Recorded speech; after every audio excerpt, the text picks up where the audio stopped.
Assalamualaikum warahmatullahi wabarakatuh.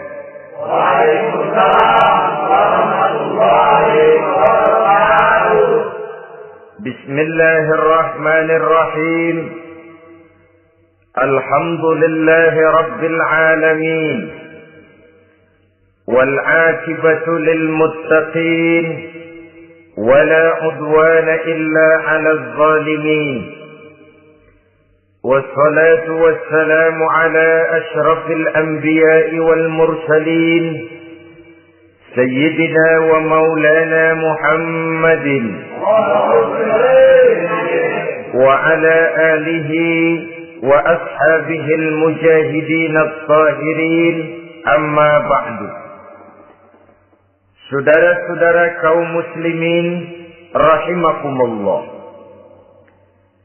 Salah satu kelebihan makhluk bernama manusia, yaitu bahwa Allah Subhanahu wa ta'ala menghiasi hidup manusia ini dengan syahwat atau yang lazimnya kita sebut sebagai hawa nafsu.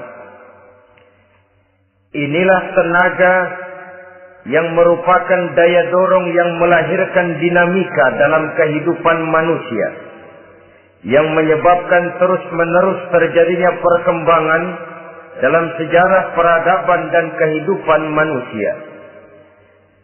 Hawa nafsu bisa melambungkan seseorang kepada puncak kejayaan, dan hawa nafsu dapat menenggelamkan seseorang ke dasar jurang kehancuran yang paling dalam. Pada surah Ali Imran ayat 14, Allah Subhanahu wa ta'ala berfirman, A'udzu billahi minasy syaithanir rajim. Zuyyina lin-nasi hubbus syahawati minan nisa'i wal banin wal qanatiril muqantarati minadh dhahabi wal fiddah wal khayril musawwamati wal an'ami wal harth. Dzalika mata'ul hayatid dunya. Wallahu indahu husnul ma'ab. Mari kita perhatikan ayat ini lebih dekat lagi. Allah Subhanahu wa ta'ala menjelaskan, Zuyyina linnasi hubbus syahawat. Makhluk manusia itu dihiasi dengan hawa nafsu. Dengan kata lain, hawa nafsu adalah perhiasan. Manusia tanpa hawa nafsu sama saja dengan orang yang tidak berhias, monoton, tidak mempunyai perkembangan dalam gerak kehidupannya. Tetapi kalau hawa nafsu adalah perhiasan, maka jika kita berbicara soal perhiasan, ada dua hal yang harus menjadi catatan pokok. Pertama, kapan satu perhiasan boleh kita pakai? Yang kedua, di mana perhiasan itu harus kita pakai?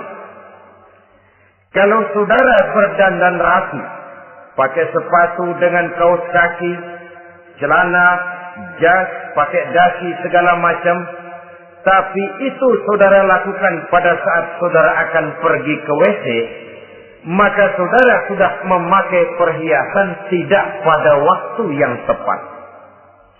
Begitupun sebaliknya, kalau jam tangan saudara pakai di kaki, kopiah saudara pasang di kaki, lalu sepatu naik ke atas jidat, maka saudara memakai perhiasan tidak pada tempatnya yang tepat.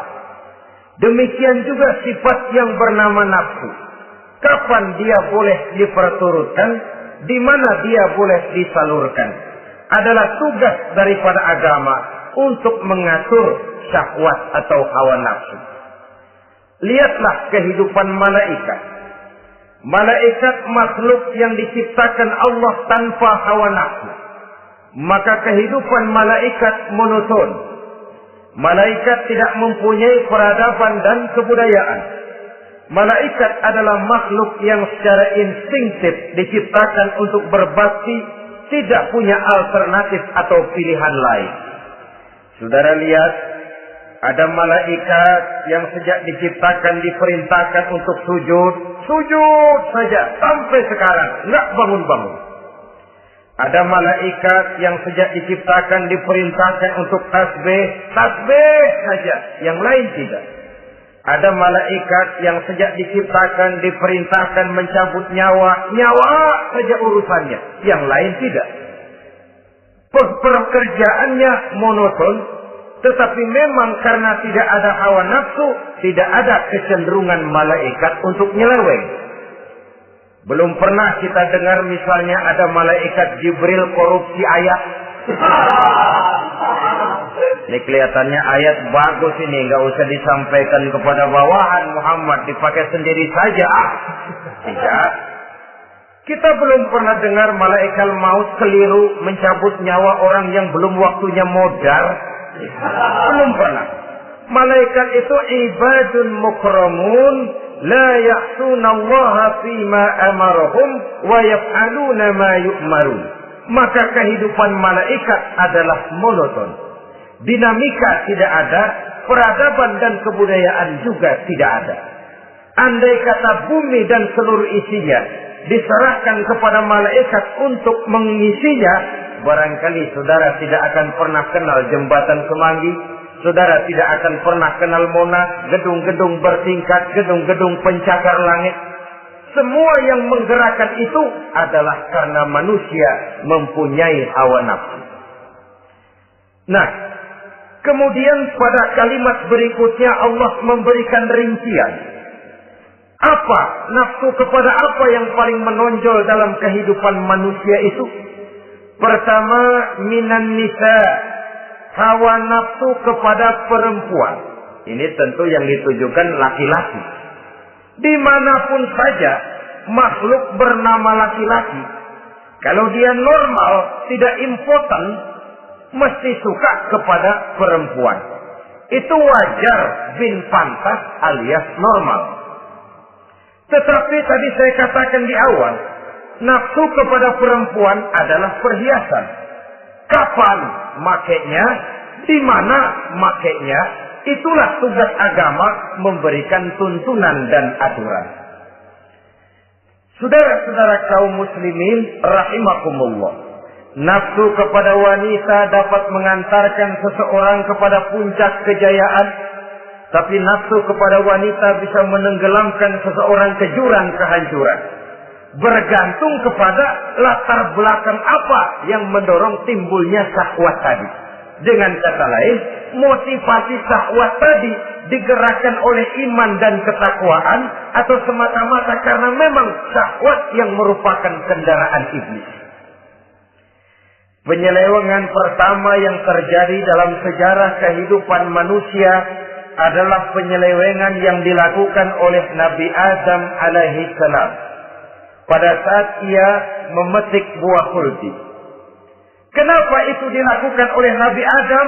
Karena terdorong oleh rasa sayang dan cinta kepada istrinya Hawa.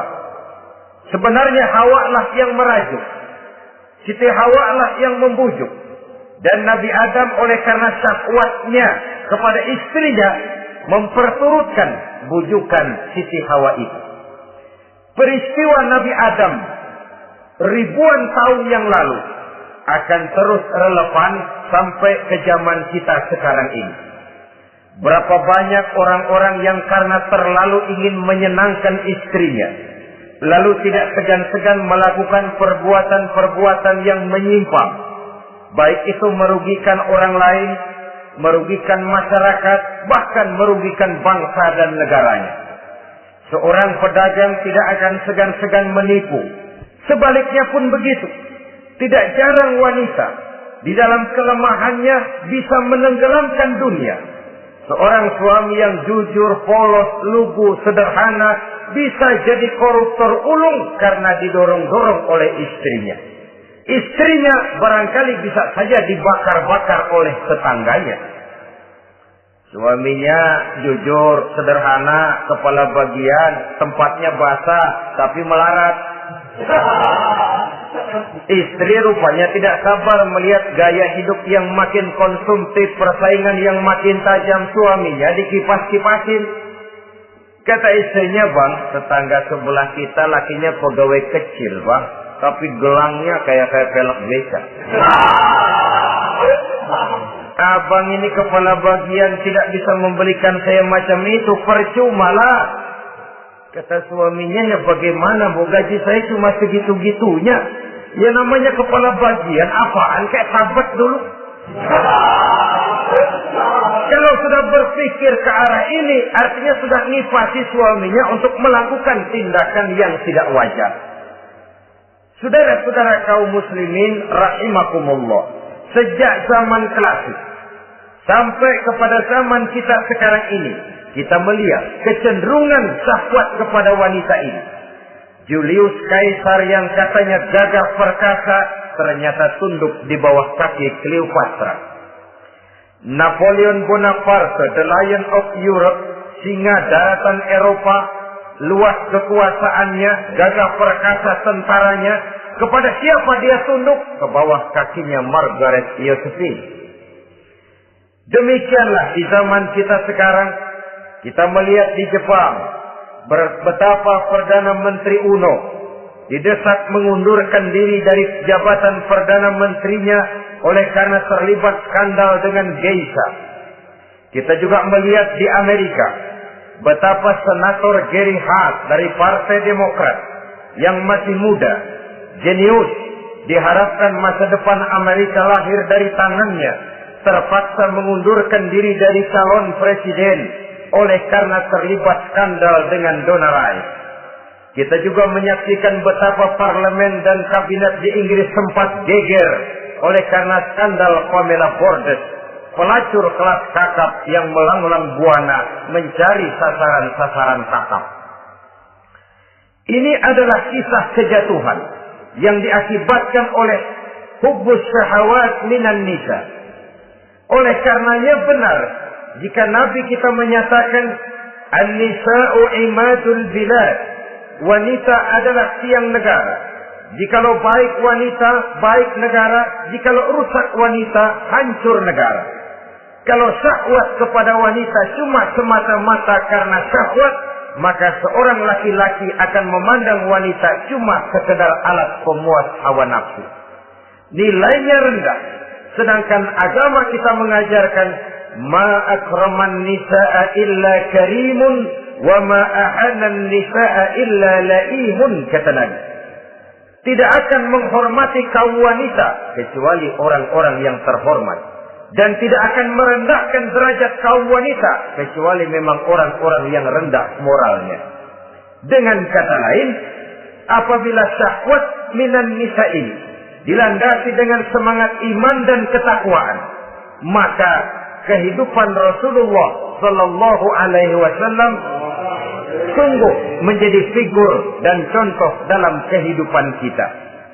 Perkawinannya bukan karena wajah yang cantik semata-mata, tapi lebih merupakan nilai ibadah kepada Allah Subhanahu wa taala. Dengan demikian, kecenderungan kepada hubbus syahawat minan nisa dikontrol oleh nilai iman. Barometernya, tolok ukurnya adalah iman. Di zaman sekarang banyak kasus kawin campur yang pada akhirnya akan membingungkan kita sendiri. Padahal Al-Quran secara jelas dan tegas memberikan bimbingan.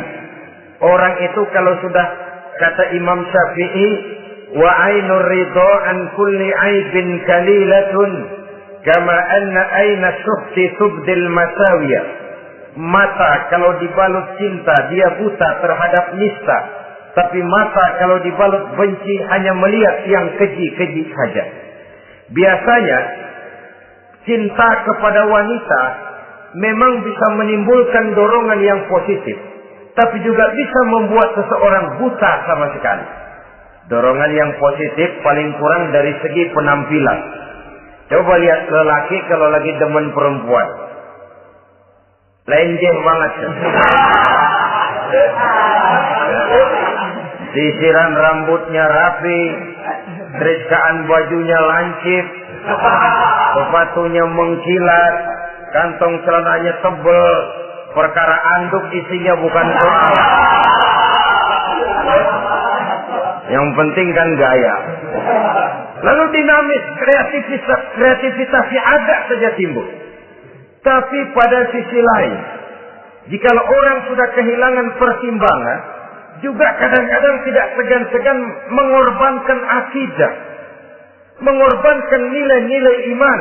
Padahal ini taruhan utama, sampai Quran dengan tegas memberikan peringatan. Wala ammatun mu'minatun khairun min musyrikatin walau a'jabatkum. Perempuan budak yang hitam legam, kalau beriman, itu lebih baik untuk dinikahi daripada wanita cantik berkulit kuning langsat tapi musyrik. Lebih baik budak yang hitam legam beriman daripada wanita cantik berkulit kuning langsat berhati bangsat. Tapi kita kadang kehilangan pertimbangan. Karena agama, karena cinta agama digadaikan. Karena cinta akidah terjual. Karena cinta keyakinan jadi korban. Ini semua penyakit yang datang dari hubbus syahawat minan nisa. Kecenderungan mengumbar nafsu kepada perempuan. Ini memang perhiasan, tapi bisa juga jadi bumerang dalam kehidupan manusia. Berapa banyak penyelewengan terjadi karena pengaruh wanita yang tidak bisa jadi bisa. Ini pengaruh di dalam kehidupan memang sedemikian besarnya. Sehingga saudara-saudara kaum muslimin, inilah yang perlu dikendalikan dalam kehidupan, kapan dan di mana. Kalau nafsu adalah perhiasan, kapan dan di mana perhiasan itu harus kita pakai. Di mana dia harus kita tempatkan. Begitu juga yang menyangkut soal perempuan. Kapan? Ya kapan? Tentu kalau sudah nikah. Di mana? Yang jelas bukan di depan umum.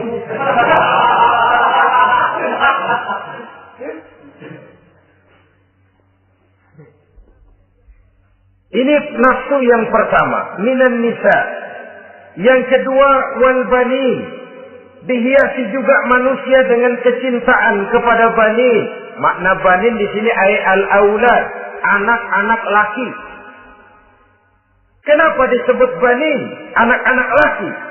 Karena pertama, sering anak laki itu lebih jadi kebanggaan buat orang tuanya ketimbang anak perempuan. Sebabnya apa? Pertama, faktor nasab. Silsilah lebih kuat kepada laki-laki ketimbang perempuan. Yang kedua, faktor cita-cita. Orang tua kalau punya anak laki-laki, cita-citanya panjang. Nak, kau nanti jadi dokter ya. Nak, jadi insinyur ya. Nak, jadi pilot ya. Nak, jadi pengusaha ya. Nak, jadi presiden ya. Tapi kalau dia punya anak perempuan, paling, ya nak, mudah-mudahan nanti kamu dapat jodoh orang baik, nak. Dapat jodoh orang soleh. Saudara-saudara, yang ketiga, anak perempuan itu kalau sudah berkeluarga, biasanya pindah kepada lingkungan keluarga lain. Sehingga orang berkata, punya anak perempuan banyak sebenarnya seperti agen. Artinya ada yang mau bawa, kan gitu. Ada yang minta, ambil. Ada yang berminat, buntel. Paling dia nengokin orang tuanya lebaran. Ya syukur kalau sebulan sekali atau seminggu sekali. Tapi minimnya kan lebaran. Dengan demikian dari garis nasab ini lebih kuat al-banin ketimbang al-banat. Manusia dihiasi dengan kecintaan kepada anak-anak. Sering karena terlalu cinta kepada anak, kita menjerumuskan anak. Terlalu sayang kepada anak, segala maunya kita perturutkan tanpa kendali dan kendala. Akhirnya sifat yang demikian itu malah mendorong anak untuk manja, tidak percaya kepada kemampuan yang dimilikinya, selalu mengandalkan kepada kebesaran, kemampuan daripada orang-orang yang dibanggakannya itu. dan dalam kondisi demikian kedewasaan dan tanggung jawabnya akan lambat berkembang. Maka Allah Subhanahu wa taala memperingatkan bahwa harta dan anak bisa menjadi fitnah. Dalam ayat lain Allah juga memperingatkan, ya ayyuhalladzina amanu la tulhikum amwalukum wa auladukum an dzikrillah. Wahai orang-orang yang beriman, jangan sampai hartamu dan anak-anakmu memalingkan kamu daripada mengingat Allah. Jangan sampai kesibukanmu kepada anak dan harta benda menyebabkan kamu sampai lupa mengingat Allah Subhanahu wa taala. Berapa banyak manusia yang tenggelam dengan melupakan Allah, jauh dari agama, jauh dari tuntunan syariat, oleh karena disibukkan oleh persoalan anak dan persoalan harta benda. Maka satu-satunya jalan, jikalau kita tidak ingin anak kita sampai memalingkan kita daripada mengingat Allah, nilai-nilai keimanan harus ditanamkan kepada mereka sedini mungkin.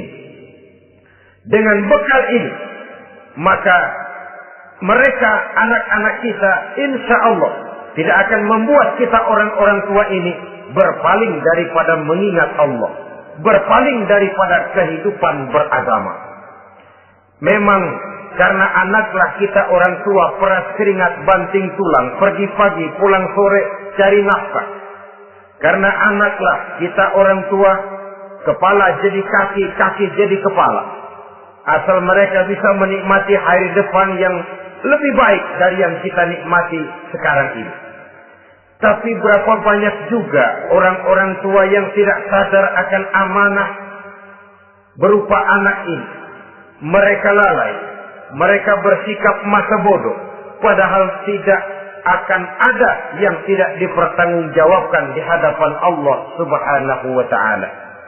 Orang tua bisa mendapat pensiunan pahala kalau anaknya tumbuh menjadi anak yang soleh. Tetapi orang tua pun bisa saja masuk neraka karena anaknya menjadi anak yang kurang ajar dan orang tuanya sama sekali tidak pernah memberikan pendidikan yang sebagaimana mestinya. Saudara-saudara kaum muslimin rahimakumullah, kita tentu berharap memperoleh pensiunan pahala dan bukan mendapat tambahan dosa dari kekurang ajaran anak-anak kita akibat kita sebagai orang tuanya tidak pernah mau mendidik mereka. Dalam hadis ada diriwayatkan, ada anak kurang ajar, sembahyang tidak, puasa ibadah tidak, kenal Allah tidak, beriman pun tidak, dosa kelewat banyak, kejahatan berkarat. Di akhirat nanti disidang dia. Ditanya, kamu kenal siapa Tuhanmu? Tidak. Kamu tahu siapa nabimu? Tidak. Kitab sucimu apa? Tidak tahu. Kiblatmu di mana? Tidak ada. Kamu sholat? Tidak pernah. Kamu puasa? Tidak pernah. Wah, kalau begitu kamu rusak sekali. Kamu neraka. Anak ini mengajukan protes. Saya menuntut keadilan. Benar saya tidak kenal siapa Tuhan saya. Saya tidak tahu apa kitab suci saya.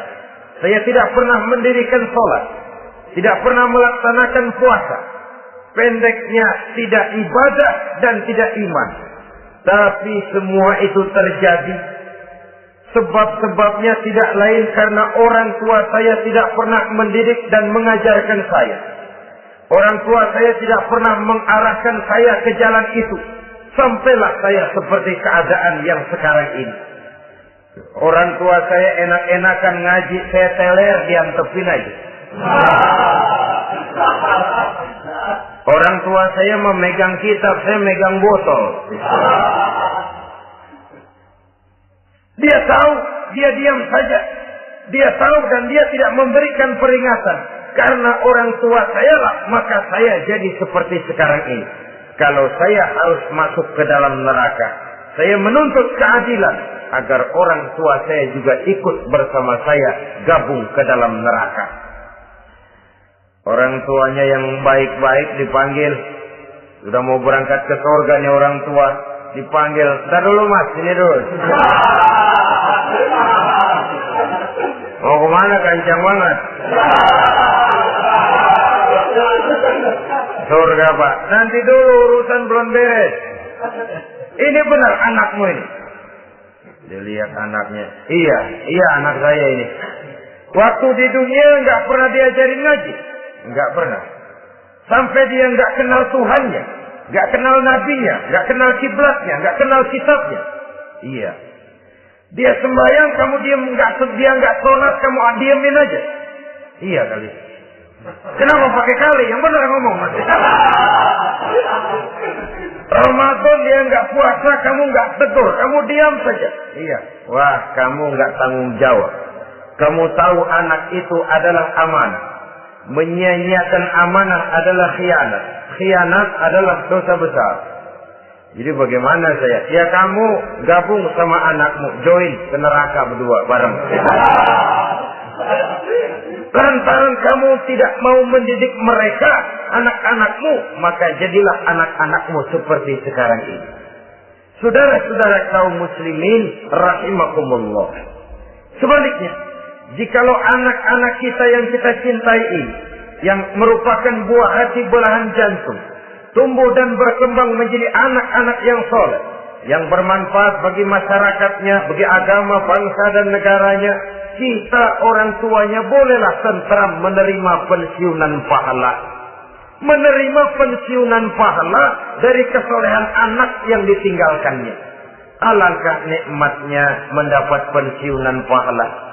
Terbaring kita di bawah pohon kemboja, nilai kebaikan kita dikenal orang, nama kita akan tetap hidup. Oleh karena kita meninggalkan anak-anak yang tumbuh menjadi generasi yang soleh, bukan anak yang salah.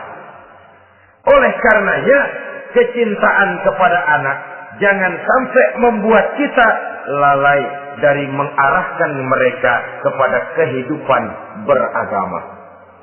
Di zaman sekarang ini, kecenderungan kita mengarahkan anak pun sudah kepada kecenderungan yang berbau materialistis. Maka yang ramai bagaimana anak bisa mengejar program MBA, Master of Business Administration, supaya keluar bisa jadi manajer. Bagaimana anak lalu kursus komputer, supaya keluar menjadi tenaga yang canggih di bidang komputer. Ya, kalau dia perempuan cantik, bagaimana dia bisa masuk Akademi Sekretaris and Management, supaya bisa jadi sekretaris. Atau bagaimana dia bisa masuk sekolah nyanyi, supaya nanti jadi penyanyi dengan tarik suara, uang lalu mengalir ke dalam kocek jutaan nilainya. Maka yang ramai pun hal-hal yang semacam itu. Dalam pada itu, pengajian, kursus-kursus keagamaan, study club yang membicarakan masalah-masalah agama, ramainya kadang-kadang kalau bulan Ramadan, dianggap training center. Ya lumayan, daripada tidak sama sekali mah lumayan. Tapi dengan demikian ini kan merupakan bagian terpokok dari kehidupan manusia. Alangkah idealnya jika dia mengantongi gelar MBA, Master of Business Administration, tapi punya nilai iman yang tangguh, ahli komputer, tapi punya keyakinan beragama yang mantap. Dan ini harus ditanamkan lebih dahulu sebelum dia menguasai disiplin ilmu yang lainnya. Saudara-saudara kaum muslimin rahimakumullah, kecintaan kepada anak-anak sering mendorong seseorang untuk menimbulkan sifat nepotisme. Segalanya serba garis keturunan. Sejak ia jalur birokrasi sampai ke dalam kehidupan sehari-hari, nepotisme ini bisa terlihat. Orang kehilangan kondisi objektivitasnya. Mampu atau tidak, soal lain. Bidangnya atau tidak, bukan soal. Yang penting masih ada hubungan keturunan. Maka timbullah tumpang tindih untuk sesuatu pekerjaan yang tidak sesuai dengan kemampuan dan keahliannya. Di desa-desa kita melihat masjid, ketua masjid bapaknya, bendahara anaknya, sekretaris mantunya, Bilal besannya, polbeduk engkongnya. Pokoknya asal masih ada garis keturunan, masuk. Tidak, minggir. Ini pada akhirnya kurang menciptakan pemerataan kesempatan. Iyalah kalau profesinya, tapi kan jarang yang demikian itu. Kita boleh cinta kepada anak-anak kita, tapi jangan lalu mempergunakan posisi yang kebetulan kita gunakan untuk menempatkan anak-anak kita lebih dari kemampuan yang mereka miliki. Nepotisme yang lahir. Sehingga ini bukan saja tidak mendidik, tapi mengakibatkan terjadinya tumpang tindih. Tidak lagi berprinsip the right man on the right job, bahwa orang harus ditempatkan sesuai dengan keahliannya, tapi kita sudah berpikir subjektif. Ahli atau tidak ahli, asal masih berbau keturunan, ayo silakan. Nepotisme yang akan lahir. Oleh karenanya, mencintai anak adalah sesuatu yang merupakan perhiasan di dalam kehidupan.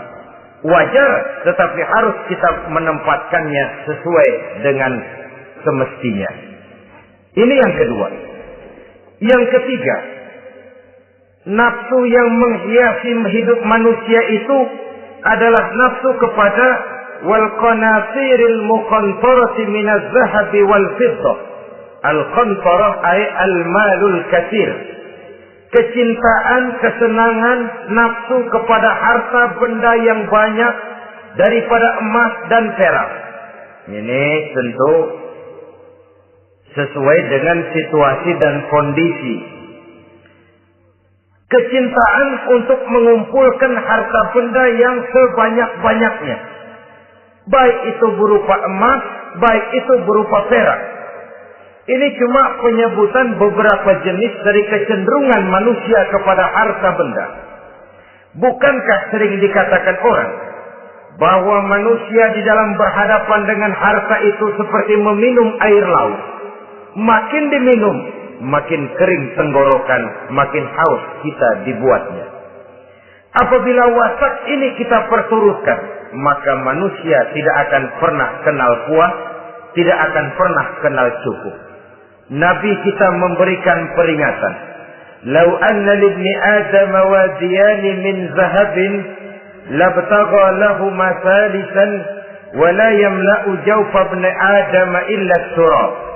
Andai kata manusia mempunyai dua buah ladang yang seluruhnya berisi emas, akan puaskah manusia? Tidak. Mereka akan cari ladang emas yang ketiga. Wala yamla'u jawfa ibni Adam illa turab. Sungguh mulut manusia ini tidak akan pernah penuh terisi kecuali kalau sudah disumpal dengan tanah. Artinya kalau sudah dia dipendam di liang lahat baru cukup. Tetapi sepanjang dia masih bergerak, masih hidup dan bernyawa, masih bisa berusaha dan berbuat, dia tidak akan pernah mengenal puas. Ini akan mendorong manusia terjebak kepada menghalalkan segala cara untuk mencapai tujuan. Yang penting kaya, kan begitu. Dan cepat. Sebab sekarang orang sering motong kompas. Yang penting kan cepat kaya. Soal cara, kalau jujur aja mah, sampai kapan mau kaya? Perkara itu renten, bukan soal. Perkara itu judi, tidak jadi masalah. Perkara itu korupsi menyangkut hak orang banyak, bukan soal. Yang penting cepat kaya. Dan anehnya lagi, tidak malu menumpuk kekayaan dengan cara yang tidak wajar. Ya kan orang hidup bermasyarakat tuh bisa dianalisa toh. Emang usahanya apa sih? Gajinya sebulan berapa sih? Kok bisa gitu-gitu bener sih? Dari mana sih? Secara langsung orang tidak berani bertanya, tapi dari mulut ke mulut akhirnya tersebar jadi rahasia umum. Si Ano kan punya Ano, dia Anonya seano. Ini bisa jadi bahan pertanyaan dalam kehidupan. Akhirnya jadi gunjingan. Orang sudah tidak terlalu peduli dari mana kekayaan itu diperoleh. Yang penting kaya. Dengan menghalalkan segala macam cara. Terjebaklah ke dalam cara-cara mafia. Terjebaklah ke dalam cara-cara yang tidak wajar, tidak bijaksana. Memperkuat klaim dengan menghantam yang lain. Saudara-saudara kaum muslimin rahimakumullah, bahwa manusia punya nafsu ingin kaya itu boleh. Boleh. Agama memberikan tuntunan, memberikan aturan. Tidak hanya sekedar asal kaya, tidak hanya sekedar asal banyak harta. Malahan hadis menyatakan kalau saudara diberikan umur panjang, pertanyaan akhirat cuma satu kok. Umurmu kau habiskan di mana? Kalau saudara diberikan amanah berupa ilmu pengetahuan, pertanyaan akhirat juga cuma satu kok. Ilmumu kau amalkan untuk apa? Tapi kalau kita diberikan amanah berupa harta benda, pertanyaan akhirat itu dua. Min aina iktasabahu wa fima anfaqahu. Dari mana hartamu kau dapat, kemana hartamu kau belanjakan. Dari mananya ditanya, kemananya juga ditanya. Depan belakang ditanya. Dan kalau mempergunakan harta untuk kesenangan syahwat, orang berani bukan main.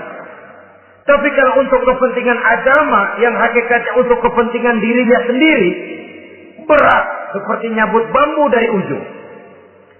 Orang kalau menyumbang masjid 100.000, itu kan zahirnya memberikan panitia masjid. Tapi hakikatnya kan dia nabung buat dirinya sendiri. Seolah-olah dia cuma berkata, Pak, tolong saya titip 100.000, ini untuk kepentingan saya di akhirat nanti. Silakan uangnya mau dibelikan semen, pasir, kaca, pintu, jendela, silakan. Saya cuma titip, ini untuk saya di akhirat nanti. 100.000 Pak. Zahirnya dia memberikan kepada panitia masjid, madrasah, pesantren, yatim piatu. Hakikatnya dia nabung buat dirinya sendiri di akhirat. Malah tabungan ini bukan SDSB namanya, SDBS. Sumbangan dana berhadiah surga. Itu SDBS namanya. Sekarang orang mengejar SDSB, lalu berat mengejar SDBS. Sumbangan dana yang berhadiah surga. Langsung dari Allah subhanahu wa ta'ala. Coba kalau dia main golf, sewa lapangan golf itu 400-500 ribu sebulan. Paling 4-5 kali main. Beli stick golfnya saja sampai jutaan. Datang panitia pembangunan masjid 100.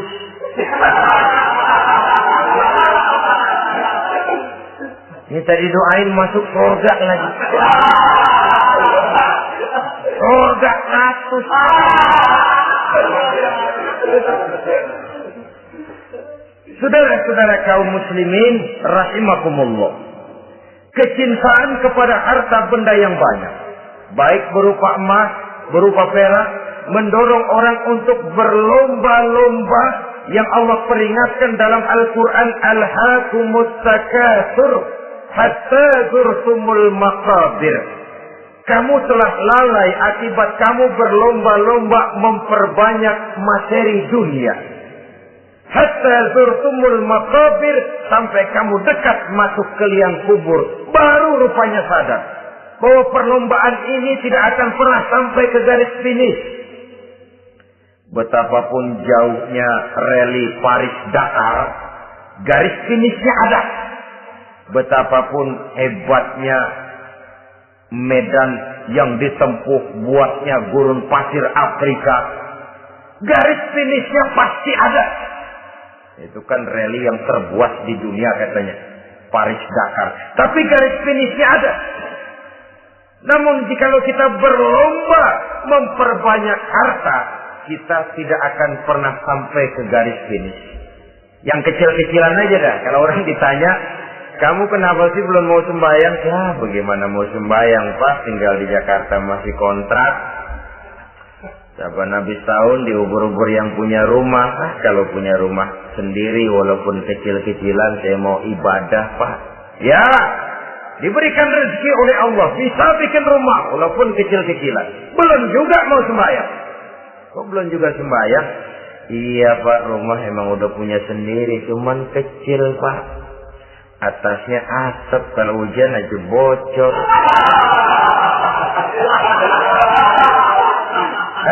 Kalau bisa bikin rumah yang permanen, Pak, tenang, saya ibadah, sembahyang saya rajin. Iyalah, diberikan rezeki, bisa bikin rumah permanen. Bagus rumahnya. Lain lagi. Iya, rumah sudah permanen, tembok, ubin. Cuman isinya belum ada, Pak, perabotannya. Kalau punya peralatan rumah tangga yang memadai, tenang, saya ibadah. Diberikan juga rezeki, bisa beli perabotan rumah tangga yang lumayan. Di atas tekelnya sudah pakai karpet, mebelnya spaghetti, tempat tidurnya alga spring bed, dan lo-pilo, ada kulkas, ada TV, di sebelah TV ada kunci mobil. Kuncinya mobilnya.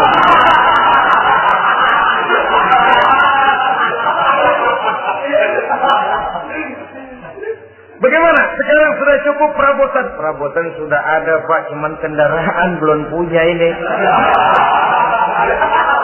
Kemana-mana masih ngukur jalanan aja.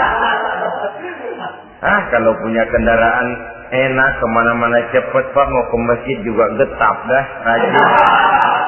Diberikan rezeki, bisa beli kendaraan. Lain lagi nanti. Sudah punya sepeda, pengen punya motor, kepengen punya mobil, kepengen punya pesawat terbang, pengen punya kapal induk. Sudah punya kebun, pengen beli sawah, sudah punya sawah, pengen punya gunung, sudah punya gunung, laut diborong. Perlombaan materi tidak akan pernah membawa kita ke garis finish. Karena sifatnya sangat abstrak, bahkan akan mendorong kita seperti gurita. Cenderung kepada penyakit tamak bin rakus alias serakah. Dengan demikian, saudara-saudara, bahwa kecintaan kepada harta merupakan nafsu, dan nafsu itu adalah perhiasan, dia bisa menjadi daya dorong positif. Kalau dalam upaya memperoleh harta itu kita tidak akan keluar dari tujuan keridhaan Allah. Saya cari nafkah, tapi yang Allah ridho. Saya ingin kaya, tapi dengan cara yang Allah ridho. Ini kunci yang akan menyelamatkan kita manusia dari perangkap menghalalkan segala cara. Ini yang ketiga. Yang keempat, dihiasi manusia itu dengan nafsu kepada wal khailil musawwamah. Kuda yang bagus, kendaraan yang bagus, kuda yang terpelihara. Al-musawwamah ada yang mentafsirkan ar-ra'iyah. Ar-ra'iyah itu yang digembalai. Binatang ternak, kuda yang digembalai atau kuda yang diikat. Artinya, kalau dulu kan yang namanya tuan-tuan tanah itu baru dibilang bejeger kalau kemana-mana naik kuda. Jet set zaman dulu itu. Itu udah kelompok jet set, itu kendaraan. Kalau sekarang baby benda. Dulu mah kuda band.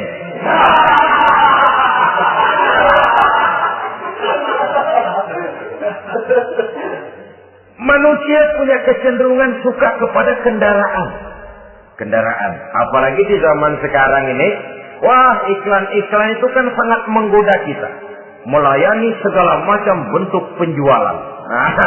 Ini lalu terangsang biar duit cekak. Kalau udah ngebaca itu, wah, berani banget dah. Tahu duit nggak mungkin cukup, tapi begitu baca melayani segala macam bentuk penjualan dengan fasilitas ringan. Jadi dah. Jadi juga punya mobil, jadi dah. Perkara utang itu bakal nyekek leher, bukan soal. Kasihan saudara-saudara kita di daerah-daerah yang terjebak kepada iklan-iklan merangsang yang akhirnya di luar kemampuan. Sehingga terjebak pada saat dia harus mengembalikan kredit, dia tidak mampu, barang disita, uang hangus, nyengir. Bekipak kembali tahlil. Habis arang besi binasa. Bahwa kita menginginkan kendaraan yang serba baik, silakan. Tiap akhir tahun ganti merek, keluar yang baru, ganti lagi. Itu kalau orang yang mampu. Buat kita yang tidak mampu, kenapa tidak bersyukur melihat yang lebih rendah di bawah kita? Alhamdulillah kita punya mobil, tangga kita cuma punya motor. Yang punya motor, syukur kita punya motor bisa rada cepetan. Tangga sebelah punya sepeda. Mana-mana kekejek mulut. Yang punya sepeda, alhamdulillah punya sepeda. Tangga sebelah kemana-mana jalan kaki. Yang jalan kaki, syukur masih bisa jalan. Teman sebelah lumpuh bertahun-tahun. Yang lumpuh, alhamdulillah masih hidup. Tangga sebelah kemarin out nggak balik lagi. Saudara-saudara, saya pikir menengok ke atas itu perlu supaya ada rangsangan kita untuk maju. Tapi menengok ke bawah pun juga lebih perlu agar kita mensyukuri yang ada dan tidak suudzon, tidak buruk sangka kepada Allah. Apa yang diberikan Allah kepada kita sekarang ini, itulah yang terbaik menurut Allah untuk kita. Saudara-saudara kaum muslimin rahimakumullah. Dahulu ada seorang pemuda, matanya buta. Dia mengeluh, ya Allah, kenapa saya dilahirkan dalam keadaan buta? Apa dosa saya? Apa salah saya? Andai kata saya tidak buta, saya melihat keindahan alam ini, saya lebih akan bersyukur kepadamu ya Allah. Nah, sudah, dia berburuk sangka kepada Allah. Satu hari, ini Raja Baduy di pedalaman mengerahkan tentaranya menculik anak-anak muda. Ini Raja Baduy ini kanibal, artinya suka makan daging manusia. Anak-anak muda ini diculik. Yang masih muda-muda ya, kalau kambing muda itu kan di sop rada sedap. Rupanya ini Raja kanibal ini begitu. Anak-anak muda termasuk pemuda yang buta tadi itu kena culik. Ya, sudah diculik, rawatlah di istana raja ini, diberikan pakaian bagus, dikasih makan serba enak. Sebab apa? Supaya badannya gemuk. Setelah gemuk nanti dipotong di sop legit. Udah, kerjanya cuma makan tidur, fasilitas nikmat, tidur enak. Ya, udah giliran dapat 1 bulan 2 bulan kemudian, ketika mau diambil anak-anak muda ini, raja sendiri yang milih mana yang disop duluan nih. Sampai giliran anak muda yang buta ini, raja geleng kepala. Yang begini mau buta dagingnya nggak enak. Ini satu lepas saja lepas. Saya mau makan daging orang buta, lepas saja. Pulang ini anak muda, batinnya bersyukur, sujud syukur, ya Allah, katanya untung saya buta. Coba kalau saya nggak buta udah habis saya di stop. 2 bulan yang lalu dia mengeluh, ya Allah, kenapa saya dilahirkan dalam keadaan buta? Sekarang dalam pulang ke rumah, perjalanan menuju ke rumah, dia berkata, alhamdulillah, andai kata saya tidak buta, habis badan saya di stop oleh raja yang kanibal tadi. Saudara-saudara kaum muslimin rahimakumullah. Jadi dengan demikian pola hidup yang konsumtif sesungguhnya sangat tidak mendidik apabila dilatar belakangi oleh kemampuan yang tidak menunjang. Dengan demikian setidaknya mendidik orang untuk berkhayal. Anak-anak muda sama merek mobil ngerti banget dah, punya kagak? Ini BMW model terakhir nih. Nih, kemarin gue ngeliat di sana gue megang lah.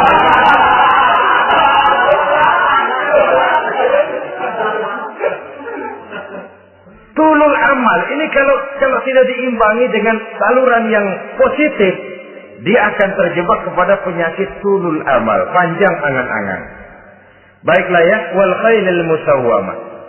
Yang keempat, yang kelima maksud saya, wal an'am, cinta kepada binatang ternak.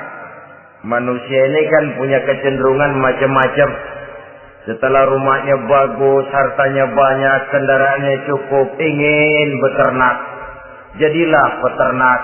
Ini kecenderungan manusia, wajar saja sepanjang didapatkan dilakukan dengan cara-cara yang wajar. Wal harth, dan tumbuh-tumbuhan, bertani, bersawah, berladang, itu merupakan kecenderungan daripada manusia. Keseluruhan itu kata Allah, kecintaan kepada wanita, kepada anak, kepada harta benda, kepada kendaraan, kepada binatang ternak, kepada tumbuh-tumbuhan, zalika, semua itu mata'ul hayatid dunya, merupakan kesenangan hidup dunia. Berapa lama kesenangan hidup dunia? Sebentar, seumur manusia. Seumur manusia. Bahkan kadang-kadang pada saat dia masih hidup pun orang tidak sepenuhnya sempat menikmati kesenangan hidup dunia. Apabila ajal datang, selesailah kehidupan dunia sampai di sini. Orang-orang kafir, buat mereka surganya di dunia ini. Bila kehidupan di dunia selesai, selesailah sudah surganya sampai di sini. Kesemua itu, kata Allah, merupakan kesenangan daripada kehidupan di dunia. Wallahu indahu husnul ma'ab, dan Allah mempunyai tempat kembali yang sangat baik. Nah, setelah Allah menjelaskan semua itu, pada ayat yang ke-15 Allah memberikan jalan keluarnya. Memperturutkan nafsu kepada wanita, anak-anak, harta benda, kendaraan, binatang ternak. Bijaksanakah itu? Dalam ayat ke-15 surah Ali Imran ini, Allah memberikan penjelasan tuntas. Qul a'unabbi'ukum bi khairin min zalikum. Katakan kepada mereka Muhammad, maukah kamu aku beri kabar yang lebih baik dari semua itu? Lebih baik daripada kesenanganmu kepada wanita, kepada anak-anak, kepada harta benda, kepada kendaraan dan sebagainya. Mau kamu aku beritahu yang lebih baik daripada semua itu? Jawaban tentu mau. Kalimatnya bukan ukhbirukum, a'unabbi'ukum. An-naba itu berita yang besar. Lain dengan al-khabar, itu berita biasa saja. An-naba, sehingga pembawa berita disebut nabi. Dari naba yang bi, pembawa berita yang benar.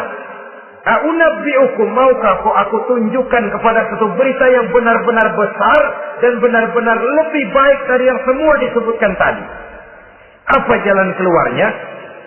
Lillazina taqaw 'inda rabbihim jannatun tajri min tahtihal anhar. Bagi orang-orang yang bertakwa kepada Allah, mereka akan mendapatkan surga yang di bawahnya mengalir sungai. Khalidina fiha, mereka akan kekal di dalamnya.